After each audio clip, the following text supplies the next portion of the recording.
नमस्कार दोस्तों, मैं अंजनी कुमार एक बार फिर से आप लोगों का आपके अपने YouTube चैनल फिजिक्स टूल में हार्दिक अभिनंदन और स्वागत करता हूं। रीट स्पेशल वीडियो हमने स्टार्ट कर रखे हैं और रीट का सिलेबस हम कंटिन्यू पढ़ेंगे। विज्ञान और मैथ के वीडियो आप लोगों को मिल रहे हैं एक दिन के अंतराल से। एक दिन विज्ञान का, एक दिन मैथ का वीडियो मैं बार बार आप लोगों को बताता आ रहा हूँ, आप लोगों को मिलते जाएंगे और मेरा पूरा प्रयास है कि आप लोगों को अच्छे से अच्छा मैट्रिक उपलब्ध करवाऊं। बस आपसे मेरा ये अनुरोध है कि प्लीज़ ज़्यादा से ज़्यादा वीडियो को शेयर और सब्सक्राइब करवाएं ताकि हम अपने काम में और लगन से लगे रहें और आपको इसका पूरा पूरा फायदा हो। विज्ञान का आज हम ये जो स्पेशल वीडियो तैयार कर रहे हैं, हो सकता है मुझे थोड़ा पता ना, लेकिन मेरे हिसाब से लगभग 5वां वीडियो है ये विज्ञान का। ठीक है, 5वां ही है। 4 वीडियो विज्ञान के आ चुके हैं और लगभग 4-5 वीडियो मैथ्स के आप लोगों को डे बाई डे मिल रहे हैं। आज इस 5वें वीडियो के अंदर हम विज्ञान के एक नए टॉपिक पर अध्ययन करना शुरू करेंगे। सबसे पहले हमने जैसे विज्ञान का भौतिक विज्ञान वाला पोर्शन स्टार्ट कर रखा है, तो भौतिक विज्ञान के अंदर हम लोगों ने सबसे पहले भौतिक राशियों के बारे में पढ़ा, उनके मात्रक क्या होते हैं उनके बारे में हमने पढ़ा। उसके बाद हम लोगों ने भौतिक राशियों के मात्रक के आधार पर उनका वर्गीकरण सदिश और अदिश, ऐसे 2 शब्द पढ़े। और सदिश अदिशों में हमने जो जो मुख्य रूप से हमारे इस सिलेबस में भूमिका रखेंगे टॉपिक, उनके बारे में मैंने आप लोगों को बताने की कोशिश की है। देखिए बच्चों, कई बार ये कहते हैं कैंडिडेट हमसे कि सर ये सिलेबस में है या नहीं, लेकिन मैं ये कहता हूँ कई बार जैसे अगर मान लो सपोज करो अगर कोई नाम आ गया सदिश का, अदिश का या और कोई ऐसा नाम आ गया, तो फिर उसके बाद में हमारे टेंशन हो जाती है कि यार ये चीज़ तो हमने पढ़ी नहीं। इसलिए मैंने सोचा कि कुछ ज़्यादा होगा नहीं, 1-2 वीडियो बनेंगे, 2 बन जाएंगे, 3 बन जाएंगे, लेकिन आप लोगों के सामने ये 2 टॉपिक है जो आप लोगों को बहुत काम आएंगे, वो भी मैं उपलब्ध करवा देता हूँ ताकि आपको इसका भी बेनिफिट हो। तो इसलिए मैंने वो वीडियो बनाए थे। अब आज जो मैं 5वें वीडियो में जो चीज़ स्टार्ट कर रहा हूँ उसका नाम है गति। ठीक है, गति जिसको इंग्लिश में मोशन कहते हैं। और गति एक आधारभूत टॉपिक है जो कि लगभग विज्ञान के अंदर बेसिक टॉपिक के अंदर आएगा और इसी टॉपिक से आगे चलकर बहुत सारे पॉइंट है वो कनेक्ट होने वाले हैं। वो सारे पॉइंट गति से रिलेटेड है। गति का ये मान के चलो आगे का प्रारूप है जो इसके साथ जुड़ते जाएंगे। ठीक है, अब देखो गति क्या होती है, इसके बारे में पढ़ने से पहले मैं आपको बता देना चाहता हूं कि कोई भी कण, कोई भी वस्तु, ठीक है, कण कह दो या वस्तु कह दो, ठीक है, जैसे सपोज करो मैं एक वस्तु हूं या मैं एक अपने आप को एक कण मानूं, वस्तु मानूं, तो मैं किस प्रकार बिहेव कर रहा हूं वो भी समय के सापेक्ष। तो इस प्रकार कण की स्थिति में परिवर्तन हम कहते हैं समय के सापेक्ष होता है। ठीक है, अगर कोई भी वस्तु, कोई भी कण, ध्यान देना मैं यहां पर एक लाइन नोट कर रहा हूं कि किसी, अब मैं इसमें से ना एक नाम यूज में लूंगा, कोई पार्टिकल ले लो या कोई ऑब्जेक्ट, कोई वस्तु आप ले सकते हो। तो किसी कण की स्थिति में, कण की स्थिति में आप वस्तु भी नाम ले सकते हो, मैं बार बार कह रहा हूं, कोई पिंड नाम भी आ सकता है। ठीक है, और यहां पर कोई कण या वस्तु की जगह कोई और नाम भी यूज में लिया जा सकता है। ठीक है, जिसमें मतलब कोई मूवमेंट हो, हलचल होती हो, अगर आपको नजर आ रही है। तो किसी कण या वस्तु की स्थिति में यदि समय के साथ परिवर्तन नहीं होता, समय के साथ परिवर्तन नहीं होता, मैंने एक लाइन लिखी है, समय के साथ परिवर्तन नहीं होता है तो उसे कण की विराम अवस्था कहते हैं।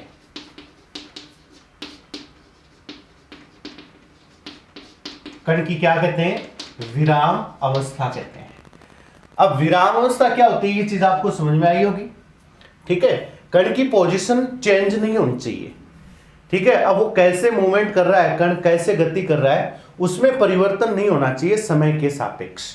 अगर समय के सापेक्ष परिवर्तन नहीं हो रहा है तो मैं उसे कण की विराम अवस्था कहूंगा, यानी उसकी स्थायी अवस्था कह दो, कई बार इसको संतुलित अवस्था नाम भी आपको मिल सकता है। तो विराम अवस्था अमूमन ये शब्द आपको यूज में दिया हुआ मिलेगा, तो उसे कण की विराम अवस्था कहेंगे जब समय के सापेक्ष परिवर्तन नहीं होता। जैसे सपोज करो मैं बात करूं, जैसे मैं यहां पर खड़ा हूं। देखिए दोस्तों, ये जो टॉपिक है, ये टॉपिक के थोड़े से आप लोगों को समझने पड़ेंगे अच्छी तरीके से, और इसके लिए आप लोग प्रैक्टिकली एग्जाम्पल खुद पर लेकर देख सकते हैं। यानी जैसे हम अपने आप को वहीं पर स्थापित कर लो कि अगर मैं ऐसे गति कर रहा हूं तो मेरी गति किस प्रकार की होगी, और मैं किस प्रकार की गति के उदाहरण में शामिल हो सकता हूं। तो इस प्रकार की टॉपिक है, इनको आपको खुद के आधार पर खुद को प्रैक्टिकली वहां पर रखकर अगर आप समझ के तैयार करोगे, मैं कहता हूं इतना इजीली ये मैटर आपको तैयार हो जाएंगे, और आपके क्वेश्चन कोई भी हो वो आप लोग आराम से सोल्व कर सकते हो। ठीक है, बेसिक साइंस के अंदर ही आते हैं टॉपिक, और 9th क्लास के अंदर ही आने शुरू हो जाते हैं मेरे हिसाब से। 8th 9th के अंदर इनके बारे में थोड़ा थोड़ा बताना शुरू कर दिया जाता है, और फिर आगे बड़ी क्लासों में डिटेल चलनी शुरू हो जाती है। तो देखो क्या होता है कि जैसे मैं सपोज करो मैं अपनी जगह खड़ा हूं और मैं एक ऑब्जेक्ट हूं, कोई कण हूं, कोई वस्तु हूं, और अगर मैं जहां पर खड़ा हूं वहीं पर खड़ा हूं, 5 मिनट हो गए, 10 मिनट हो गए, मैं यहां पर खड़ा हूं, तो जैसे मैं यहां पर खड़ा हूं तो आप ये कहोगे कि सर आप अपनी जगह से हिले ही नहीं हो, आप जहां खड़े हो वहीं खड़े हो, इसका मतलब आप विराम अवस्था में हो। समझ में आ रही है बात मेरी? तो विराम अवस्था क्या होती है वो चीज आप लोगों को क्लियर हो चुकी होगी। ठीक है, जैसे कई एक एग्जांपल मैं देना चाहूंगा, और उदाहरण ले सकते हैं। जैसे सपोज करो अपने घर में हम समय देखने के लिए घड़ी यूज में लेते हैं, दीवार घड़ी लगी होती है, कई बार उस घड़ी का सेल खराब हो जाता है, तो सेल खराब होने के बाद में जो उसकी जो निडल्स होती हैं, जो सुइयां होती है, वो सुइयां फिर आप चाहे जैसे आपने सुबह समय देखा 10 बजे थे, उसके बाद में सेल खराब हो गया, फिर आप दोपहर में समय देख रहे हो तो 10 ही बजे हुए उस घड़ी के अंदर, जब सुबह देखा तो भी 10 बजे थे, दोपहर में देखा तब भी 10 बज रहे हैं, तो आप क्या कहोगे कि घड़ी में सेल खराब हो गया या घड़ी खराब हो गई। क्यों? क्योंकि जो सुई जहां पर है वहीं पर स्थिर है, उसमें सुई में समय के साथ परिवर्तन नहीं हुआ है, यानी सुइयां विराम अवस्था में है। समझ में आ गई बात मेरी? वैसे ये टॉपिक मैं नोट्स पेपर पे करवा चुका हूं, लेकिन बोर्ड पर मैं आप लोगों की सुविधा के लिए जो कुछ ऐसी चीजें होती है जो समझाने में क्लियर करने में थोड़े से बोर्ड की हमें जरूरत पड़ती है, या ऐसे कहो कुछ हाव भाव से भी कुछ टॉपिक समझे जाते हैं, इसलिए मैंने ये चीजें समझाने की आपको कोशिश की है, और दोबारा मैं इनको रिकवर कर रहा हूं बोर्ड के ऊपर। चलिए, ये तो विराम अवस्था की बात होगी। अब आप इसके जस्ट अपोजिट बात कर लो कि यदि कण की स्थिति में समय के साथ परिवर्तन होता है, इसी परिभाषा को मैं शॉर्ट में लिख देता हूं, ठीक है, ताकि समय बच जाए अपना। क्या कि कण की स्थिति में, और बाकी लैंग्वेज आप यूज में ले लो कि ये चीज किसी कण की स्थिति में समय के साथ परिवर्तन होता है, समय के साथ कह दो या सापेक्ष कह दो, समय के साथ परिवर्तन होता है, तो इसे कण की गतिक अवस्था कहते हैं। अब देखो यहां पर ये नाम आ चुका है गतिक, गति शब्द यहां पर यूज में लिया गया है, गतिक अवस्था कहते हैं। आज का है ना ये शब्द गतिक अवस्था, मतलब अगर किसी कण, वस्तु, पिंड, कोई भी वस्तु समय के सापेक्ष, समय के अनुसार आपको ऐसा लगे चेंज हो रही है, तो आप कहोगे कि वो जो भी वस्तु, जो भी ऑब्जेक्ट है, वो उसमें चेंज हो रहा है। अब जैसे मैंने घड़ी का उदाहरण लिया, जब घड़ी अमूमन हम देखते हैं घड़ी की सुइयां फटाफट दौड़ती रहती है, समय तो चलता रहता है लगातार, तो अब हमने देखा जैसे सपोज करो 10 बजे हुए हैं, जैसे आपने कुछ समय बाद में देखा तो घड़ी की कोई ना कोई सुई है, उसमें मूवमेंट आपको मिलेगा। ठीक है, तो आप क्या कहोगे कि घड़ी की जो सुइयां हैं उनमें समय के साथ क्या हो रहा है, परिवर्तन हो रहा है, तो इसका मतलब वो जो घड़ी की सुई है वो गतिक अवस्था में है, यानी मोशन जिसे हम कहते हैं कि उनकी सुइयों में गति का मतलब प्रारूप उत्पन्न हो चुका है, गति उनमें उत्पन्न हो चुकी है। गति शब्द हम यूज में ले सकते हैं। तो अगर गति की परिभाषा देना चाहें तो मैं इसी परिभाषा को गति की डेफिनेशन या परिभाषा में शामिल करूंगा कि अगर किसी कण की स्थिति में समय के सापेक्ष परिवर्तन होता है तो उसे कण की गति अवस्था या उसे कण की गति कहते हैं। ठीक है, उसे कण की क्या कहते हैं, गति कहते हैं। जैसे सपोज मैं यहां खड़ा हूं और मैंने कुछ समय बाद में 1 सेकंड, 2 सेकंड, 5 सेकंड या 1 मिनट, 2 मिनट के बाद में मैं यहां से चलकर यहां आ गया, तो आप क्या कहोगे? सर आपने तो गति की है। आपने क्या की है? गति की है। तो इस प्रकार हम गति को परिभाषित कर सकते हैं। समझ में आ गई बात मेरी? और एक चीज ध्यान में ये रखनी है कि गति में जो परिवर्तन होगा वो किसके सापेक्ष देखेंगे? हम समय के सापेक्ष परिवर्तन देखेंगे। किसके सापेक्ष देखेंगे? समय के सापेक्ष। इसके अलावा देखो, इन टॉपिक में प्रवेश करने से पहले कुछ ये बेसिक चीजें भी आपको पता होनी बहुत ज्यादा जरूरी है। ऐसा नहीं है कि फटाफट करवा दो सर, ये बता दो, वो बता दो, ऐसे कुछ नहीं होता दोस्तों। सिर्फ आराम से, तसल्ली से, अभी आपको कुछ मतलब इतना आपको जल्दबाजी नहीं है। रीट का सिलेबस हम तैयार कर रहे हैं, आप तसल्ली से इस चीज को तैयार करो। हालांकि बहुत अच्छे अच्छे टॉपिक वाकई पढ़े अभी विज्ञान के अंदर, और बहुत सारे बच्चे ये पूछते हुए कि सर वो टॉपिक करा दो, वो हार्ड है, ये हम पढ़ लेंगे। लेकिन मैं आपको बताना चाहता हूँ कि हमारे साथ जो भी कैंडिडेट जुड़े हुए हैं या और ज़्यादा जुड़ने वाले हैं, तो हम उनके सामने ऐसा ही मैटर प्रस्तुत करें ताकि वो आराम से, क्रमबद्धता से, सरल से चलते हुए आगे बढ़ें। ठीक है, तो आसानी से हम थोड़े से हार्ड टॉपिक की ओर बढ़ेंगे। तो पहले आसान टॉपिक है उनको हमें कंप्लीट करना है दोस्तों। ठीक है, तो आप प्लीज इसको समझने की कोशिश करना। और वीडियो जितना भी मैं बनाता हूँ 20 मिनट का, 25 मिनट का, वो थोड़े टेक्निकल इश्यू की वजह से ही उतने टाइम के बन पाते हैं। ज़्यादा लंबे वीडियो आप लोगों के लिए भी परेशानी उत्पन्न कर देते हैं नेटवर्क की वजह से, या जब आप मोबाइल यूज़ में लेते हो तो डाटा प्रॉब्लम हो जाती है। ठीक है, तो इस प्रकार की प्रॉब्लम खड़ी हो जाती है। इसके अलावा विज्ञान के अलावा और भी वीडियो आप देखते हो तो थोड़ा सा आपको एडजस्ट करना पड़ता है, इसलिए हम 20 या 25 मिनट की वीडियो आपके सामने अपलोड कर पाते हैं। ठीक है, तो आप इनको समझने की कोशिश करना। बताओ, गतिक अवस्था में परिवर्तन हो गया? ठीक है, सॉरी, गतिक अवस्था आपको समझ में आ गई? समय के साथ परिवर्तन। चलो, एक शब्द और भी मिल सकता है आप लोगों को। ये तो समय के साथ परिवर्तन है। अगर मान लो ये कोई वस्तु है और एक वस्तु ये है, ठीक है, दोनों वस्तुएं गति कर रही हैं। बात आ गई समझ में? अब गति क्या होगी वो समझ में आ गई होगी। इनमें से मैं ये कह देता हूं, चलो दोनों गति कर रही है, या फिर ये मान लो कि एक वस्तु स्थिर भी हो सकती है और गतिशील भी हो सकती है। दोनों ही बात है। और पहली वस्तु जो है वो गति कर रही है, ये पहली वस्तु है, और ये कौन सी वस्तु है? दूसरी वस्तु। ठीक है, अब ध्यान देना, एक नई चीज बता रहा हूं आप लोगों को। पहली वस्तु तो चलो रनिंग है, पहली वस्तु गति कर रही है, ठीक, और दूसरी वस्तु जो है वो स्थिर भी हो सकती है और गतिशील भी हो सकती है। ठीक, अब देखो, इसके अलावा और भी कंडीशन बन सकती है कि सर दोनों स्थिर हो, दोनों स्थिर है तो स्थिर ही कहलाएंगी, और ये भी ऊपर वाली स्थिर हो सकती है, नीचे वाली गतिशील हो सकती है। वो तो एक ही बात है, फिर चाहे आप किसी को गति करवा लो। अब जैसे मैं इसका एक एग्जांपल बताऊं, ये चाहे कोई भी पोजीशन में हो, कोई भी पोजीशन में हो, स्थिर या गतिशील, आप इस वस्तु को गति करवा रहे हो। जब ये वस्तु गति करती जाएगी लगातार, जैसे यहां से यहां आ गई, यहां से यहां आ गई, इस प्रकार ये गति कर रही है। ठीक है, तो ये गति कर रही है, तो आप इस गति का अध्ययन किसको मद्देनजर रखकर कर रहे हो? समय के साथ तो हो रहा ही हो रहा है, समय तो चेंज होता ही जाएगा, आपकी गति बढ़ती जाएगी, लेकिन आपने जो ये गति का अध्ययन किया है वो इस दूसरी वस्तु के सापेक्ष अध्ययन किया है। यानी आपके माइंड में ये दूसरी वस्तु थी कि जब हम पहली वस्तु लेके चल रहे हैं तो अपने दिमाग में दूसरी वस्तु भी थी कि दूसरी वस्तु स्थिर है या गतिशील है। मैं इसका एक उदाहरण बताऊंगा, फिलहाल मैं विज्ञान की भाषा में बोल रहा हूं तो थोड़ा हो सकता है कम समझ में आए। तो जब पहली वस्तु जब चल रही है तो हमने दूसरी वस्तु के सापेक्ष इसका अध्ययन किया है।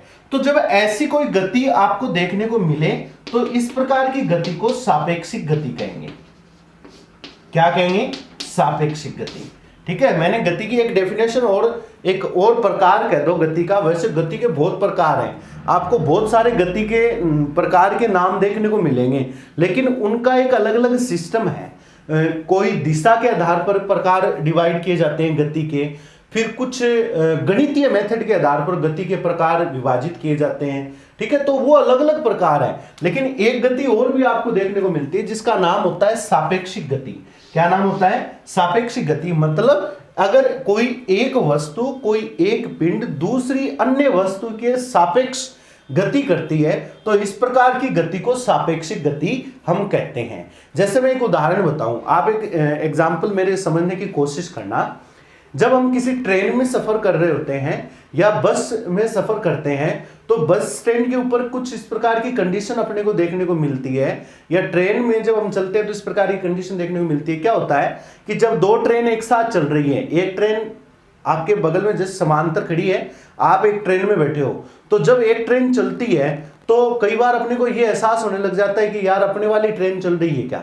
कई बार अपने को एहसास होने लग जाता है जब दो ट्रेनें, दो वस्तुएं एक साथ गति करती है, या एक ऐसी कंडीशन भी ले सकता हूं कि एक ट्रेन स्थिर खड़ी है, दूसरी अचानक चलना शुरू कर दे, तो अपने को यह एहसास होने लग जाता है यार शायद अपने वाली गाड़ी चलती है, अपने वाली जो गाड़ी है वो चलना शुरू हो गई। ठीक है, फिर कुछ समय बाद पता चलता है कि नहीं नहीं, हम तो वहां जहां थे वहीं खड़े हैं, जो पास वाली ट्रेन है वो गति कर रही है। तो ये जो पोजीशन जब भी पैदा होती है, ऐसी गाड़ी में भी होती है, बस में भी होती है, तो इस प्रकार की जो पोजीशंस होती है उन पोजीशन को सापेक्षिक गति के अंदर लिया जाता है। ठीक है, जब हम सफर कर रहे होते हैं, जैसे गाड़ी में सफर कर रहे हैं, तो जैसे सपोज करो हम पीछे चल रहे हैं, हमारे आगे आगे एक गाड़ी चल रही है। ठीक है, तो जब गाड़ी चल रही है हमें उसको ओवरटेक करना है। ओवरटेक करना मतलब हमें उस गाड़ी को पास करके उससे आगे निकलना है। तो जब ओवरटेक करना होता है तो ओवरटेक करने के दौरान हमें सापेक्षिक गति को मद्देनजर रखना पड़ता है। कैसे? हम जब अपनी गाड़ी की स्पीड का निर्धारण करते हैं, वो मैं बार बार कह रहा हूं, आप समझना, ये चीजें एक एग्जाम्पल के तौर पर ही ज्यादा समझी जा सकती हैं। परिभाषा अपनी जगह पर है, परिभाषा वो ही कहती है जो उदाहरण बोलते हैं। ठीक है, तो उदाहरण स्वरूप आप लोग इन चीजों को समझने की कोशिश करना। तो आज की इस वीडियो के अंदर मैं सिर्फ आप लोगों को जो मोशन है उसके बेसिक इंट्रोडक्शन के बारे में भी बता रहा हूं, जो आप समझना, प्लीज आपसे मेरा ये अनुरोध है। तो क्या होता है दोस्तों कि जब हम उस गाड़ी को ओवरटेक करने की कोशिश करते हैं, तब हमारे माइंड के अंदर वो आगे वाली गाड़ी होती है कि यार मुझे इस गाड़ी को पार करना है, इस गाड़ी को क्रॉस करना है। तो आप सापेक्षिक गति के अनुसार, मतलब आपकी गति कही जाती है। कैसे? कि सामने से कोई गाड़ी न आ जाए, कोई दुर्घटना न हो जाए, उसको मद्देनजर रखकर आप अपनी गाड़ी की स्पीड का निर्धारण करते हैं कि मैं मेरी गाड़ी की स्पीड कैसे मेंटेन करूं कि मैं जो सामने जा रही गाड़ी है उसको अक्रॉस, उसको पार कर जाऊं, उसको ओवरटेक कर जाऊं। ठीक है, तो जब ऐसी पोजीशन आती है तो वो कौन सी गति के अनुसार आती है? सापेक्षिक गति के अनुसार आती है। ये चीज आपको समझ में आ गई? तो इस प्रकार की गति को हम क्या कहते हैं? सापेक्षिक गति कहते हैं। घड़ी की सुइयां होती है, घड़ी की सुई का उदाहरण ले रहे हैं, तो घड़ी की सुइयों में भी क्या होता है? सापेक्षिक गति होती है। कैसे? कि सेकंड वाली सुई फटाफट चलती रहती है, लेकिन मिनट वाली सुई है वो सेकंड वाली सुई के सापेक्ष गति करती है। वो कैसे गति करती है आपको पता है? कैसे? आपको पता है कि जब सेकंड वाली सुई एक राउंड पूरा कर जाती है, तब मिनट वाली सुई एक मिनट का अपना राउंड लगाती है। यानी 60 सेकंड होते ही मिनट वाली सुई अपना एक टिक चलाती है। एक, जैसे आपको पता है ये चीज कि 60 सेकंड के अंदर 1 मिनट होते हैं, तो मिनट वाली सुई इस प्रकार अपना राउंड लेती है। फिर उसके बाद में जैसे सेकंड वाली सुई फटाफट घूम रही है और सेकंड वाली सुई ने 3600 सेकंड पार कर लिए। अब 3600 सेकंड के अंदर कितने मिनट हो गए? 3600 सेकंड में 60 मिनट हो गए, और 60 मिनट होते ही हम उसे 1 घंटा कहेंगे। तो देखो ये राउंड महत्व रखता है कि नहीं रखता? तो घंटा वाली जो सुई है, 1 घंटे वाली सुई, वो मिनट वाली सुई के सापेक्ष गति करती है, और मिनट वाली सुई है वो सेकंड वाली सुई के सापेक्ष गति करती है। ठीक है, तो ये सापेक्षिक गति के उदाहरण होते हैं। ठीक है, अब देखो मैं आप लोगों को ये चीज समझ में आ गई होगी आपको। अब मैं आपको गति के प्रकार की चर्चा करता हूं, थोड़ा समझना आप लोग इस चीज के बारे में।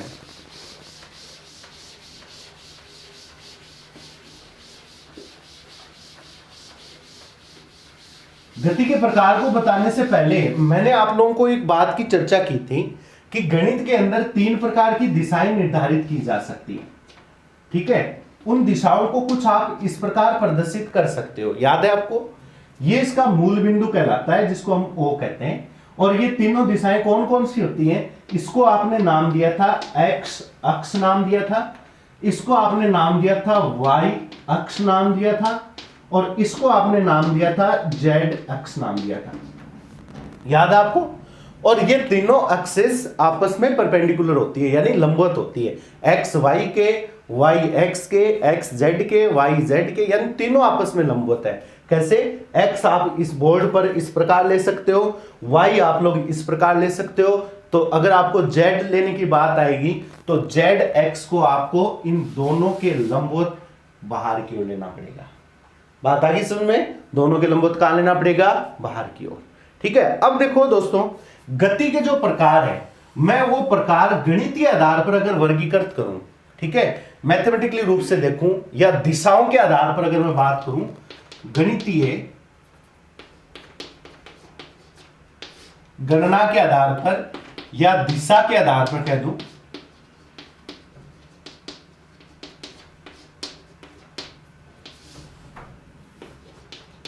अगर इनका वर्गीकरण करो, ध्यान देना, दिशा क्या होती है? दिशा कोण ही होती है। ये भी एक बहुत इंपॉर्टेंट चीज है। एंगल, दिशा, दिशा एक कोण होती है, और कोण हम गणित में ही पढ़ते हैं। समझ गए बात मेरी? कोण कहां पढ़ते हैं? हम गणित के अंदर पढ़ते हैं। तो जब ये जो मैंने यहां पर बोर्ड पे बना रखा है ना, इसे कहते हैं निर्देश तंत्र, क्योंकि इसमें हम किसी कण के निर्देशांक दर्शाते हैं। और जब निर्देशांक दर्शाते हैं किसी भी पार्टिकल के, किसी भी कण के, तो एक फिक्स बिंदु पर दर्शाते हैं, जैसे यहां दर्शा दिया। तो ये जो फिक्स बिंदु है, इसके x से दूरी होगी, y से दूरी होगी, तो z से भी कुछ ना कुछ दूरी होती है। x से भी होती है, y से भी होती है, तो z से भी कुछ ना कुछ दूरी होगी। ठीक है, जैसे सपोज करो, मैं आप लोगों के सामने एक एग्जांपल रख रहा हूं, और उसके लिए मैंने यहां पर 3 पेन यूज में लिए हैं। ठीक है, जैसे यहां ध्यान देना आप लोग, देखो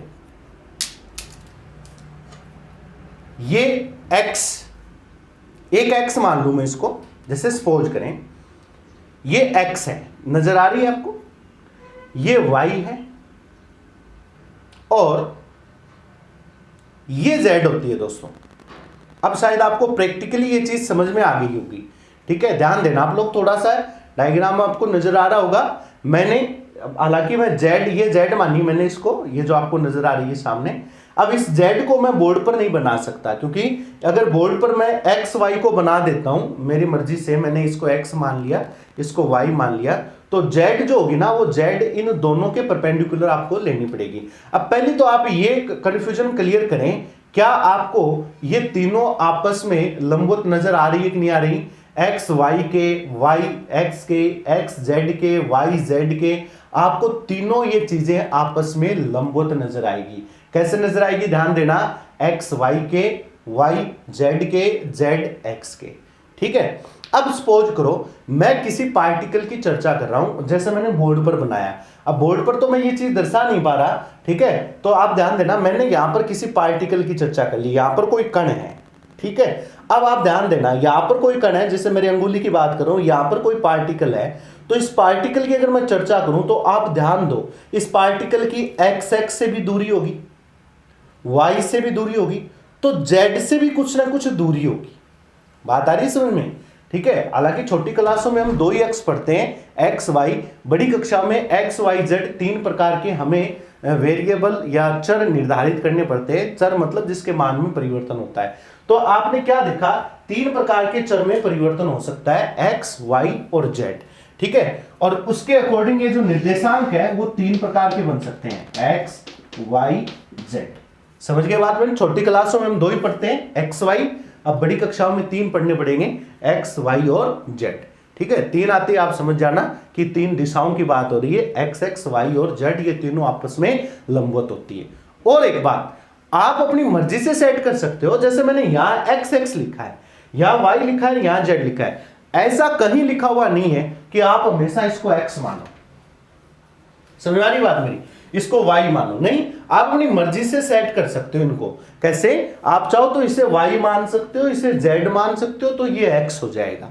ये तीनों आपस में लंबवत होते हैं। क्लियर है ये चीज? और जब भी आप कोई पार्टिकल इस निर्देश तंत्र में दर्शाओगे, तो वो कण इन तीनों अक्ष से कुछ ना कुछ कोण बनाएगा। मैंने अभी आपको दर्शाकर बताया, तो जो भी कण होगा वो x से भी कुछ ना कुछ एंगल बनाएगा, y से भी कुछ ना कुछ एंगल बनाएगा, और z से भी कुछ ना कुछ एंगल बनाएगा, और कोण को ही दिशा कहते हैं। तो इसका मतलब ये हुआ कि गणितीय विधि या गणित के आधार पर, या मैं ऑब्लिक लगा के लिख देता हूं, दिशा के आधार पर गतियों का वर्गीकरण जब किया जाता है तो 3 भागों में बांटा जाता है। नंबर 1, जिसे कहते हैं एक विमीय गति, नंबर 2 जिसे कहते हैं द्विविमीय गति, और नंबर 3 जिसे मैं कहूंगा त्रिविमीय गति। देखो विमीय नाम आ रहा है ना, तो 1 विमीय, 2 विमीय और 3 विमीय या त्रिविमीय का 2 विमीय, विमा दिशाओं को ही बताती है।